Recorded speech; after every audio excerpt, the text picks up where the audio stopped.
You're tuning into Black and White Sports on YouTube. The no-holds-barred truth on sports. The main event starts. All right, Black and White Sports supporters. Well, I just got through looking. August 6th is the Hall of Fame game. So we're 3 weeks away from the Hall of Fame game. It cannot get here quick enough. Scott Hansen put on his Twitter X today that we are 9 Sundays away from Red Zone returning. Football can't get here quick enough. Seriously. I mean, come on. I mean, at this point, training camp. Is there going to be live streams of training camps? I hope. Something. Anyway, we got 2 stories, both involving the AFC East. In theory, maybe. Stefon Diggs hopes it involves the AFC East because I think he's lobbying to come back to the Patriots. Now, one could argue he was the wide receiver 1 with the New England Patriots last year. And Stefon Diggs had a pretty good year last year. Now, he also had some problems with what looked like pink cocaine, but okay. In the NFL, there's no moral line whatsoever. So, I mean, he's going to play somewhere. All right. So he made some comments about being okay with being a wide receiver 2, and that he doesn't even believe himself that he's a wide receiver 1. I think that's fair on almost all teams. I think he's right about that. Now, is Stefon Diggs all of a sudden signed with the Las Vegas Raiders? He'd probably be wide receiver 1, to be quite honest with you. But that's neither here nor there. That's a team that's not got a lot of talent. And we've got Josh Allen already thinking about life after football. And I'm like, really? You're 30 years old. You're already thinking about becoming a broadcaster? I mean, it makes all the sense in the world. The kid's got some charisma. I mean, I can totally see Josh Allen in 15 years in that spot, that in 10 years in that spot, taking over that spot that Tony Romo's got with, I want to say Jim Nantz, but Jim Nantz is older than we think.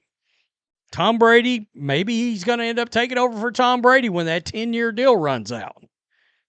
But if I'm a Bills fan, I don't love hearing about this yet. You know? I mean, he's a big physical quarterback, and you got to be like, is he only going to play 3 or 4 more years? Yikes. Yikes. So you always got to wonder, because of how he plays the position. He ought to be able to play till he's 36, 37, another 6 or 7 years, but who knows? Let's go down to Diggs, all right? Diggs became a free agent March 11 when the Patriots released him in a cost-cutting move. Patriots replaced Diggs, their leading wide receiver last season, with a true number 1 in A.J. Brown. Diggs admits he's no longer a number 1 wide receiver, but he said he's better than any of the NFL's number 2 wide receivers. You sure about that? Because right off the bat, I was like, no, you're not. George Pickens, T. Higgins, in my opinion, is borderline. I mean, T. Higgins is a 1, in my opinion, but he's on a team with Jamar Chase. Devontae Adams, anybody? Should we keep going? I mean, I'm sure we can find a couple of other pairs that might have something to say about this. Quote, my opinion, I can compete with anybody. Diggs said in a video on his YouTube channel last week. He's got a YouTube channel?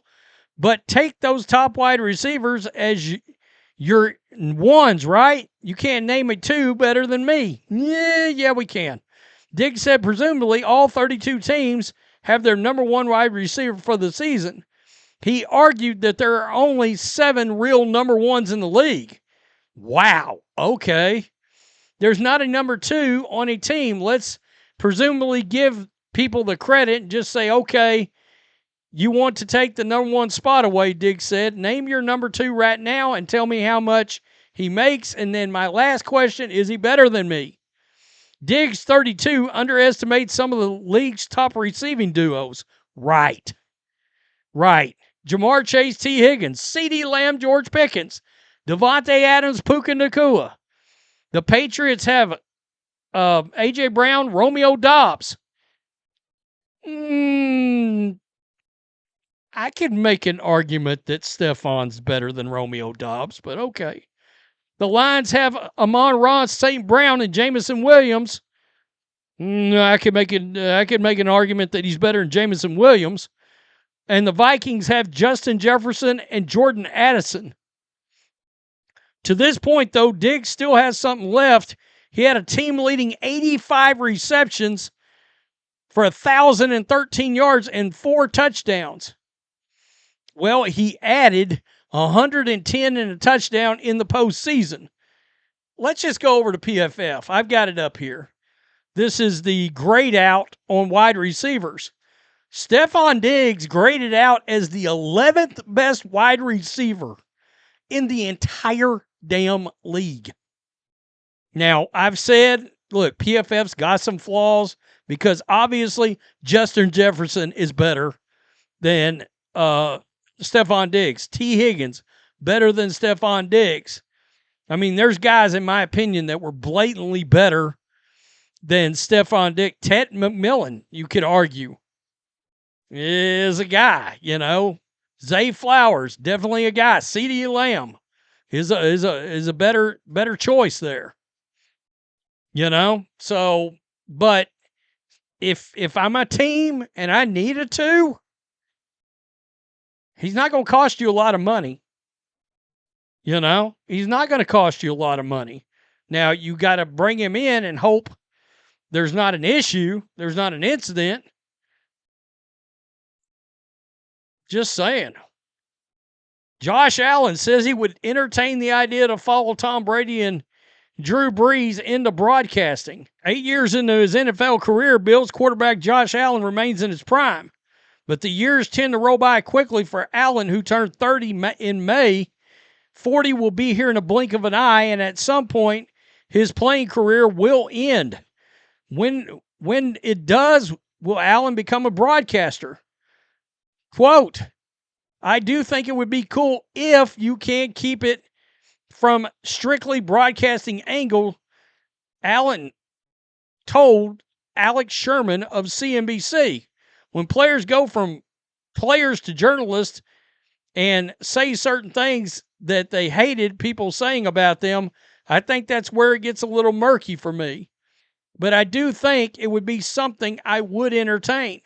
I can't say for sure yes or for sure no right now because I would go back and forth on it. But yeah, I'd have to put some more thought into it. Well, here's the issue. Okay. Troy Aikman, in my opinion, as far as the ex-players, is the best of the bunch. Because Troy Aikman goes on with Joe Buck on Monday Night Football. He does not give a shit. Troy Aikman will obliterate players on the field. Players, owners, you name it. They're all up to be criticized. And in some cases, harshly. Hell, we've seen Aikman get into it with players like on social media that got mad because he crushed them. That's the best broadcaster you can be. The best announcer you can be is the one that can be as critical as you need to be. I mean, let's be honest. Chris Collinsworth and Tony Romo, and look, I don't hate those guys like a lot of people. I don't. Especially Romo. I kind of like Romo. But they both got a tendency to suck off every quarterback that's ever played. There, I said it out loud. And so, you know, that makes them become kind of a laughingstock on social media and everywhere else because it feels like they're not willing to criticize players and owners or whoever that need to be criticized. Troy Aikman doesn't give a damn. Now, Tom Brady, I think the jury's kind of still out. He flirted with criticizing some folks last year, but he's got this Raiders ownership thing, which can cause an issue. One thing he's not going to do, he's not going to criticize people in the league because he's an owner. You know? He's probably not going to criticize other owners, whereas Troy Aikman, he'll hammer Jerry Jones, which is rather interesting because Troy Aikman has got a gig with the Dolphins. That didn't stop Troy Aikman from being critical of whoever he felt like he needed to be critical of. We can't forget that. Hell, Josh Allen might end up being the general manager of the Bills one day and still be a broadcaster. But that's one thing that the media, like, for example, on Tom Brady, the media stays pissed off and freaked out about. Mike Florio stays pissed off over Tom Brady being an owner and a broadcaster. The league doesn't give a shit. They don't care. All they know is they got Tom Brady calling games on a Sunday afternoon exactly where they want him. And then they got him involved with ownership in the league exactly where they want him. I'm shocked they won't let him come back and play at this point. I mean, that's being honest. I will say this. I don't think Josh Allen's as long in the league as we think. Do I see him playing past, let's just say 37? Because of his play style? I don't know. I mean, look what happened to Cam Newton. And look, Josh Allen can throw the ball so much more accurately than Cam Newton. But look, they both had big arms and they both ran the shit out of the ball. Look what happened to Cam. Like Cam's only 35 now, I think, or 36. And hell, he's been out of the league for 3 years. All it's going to take is for his shoulder to get way too banged up. And that's all she wrote. Tell me what you think. Bills fans are like, oh, hell no.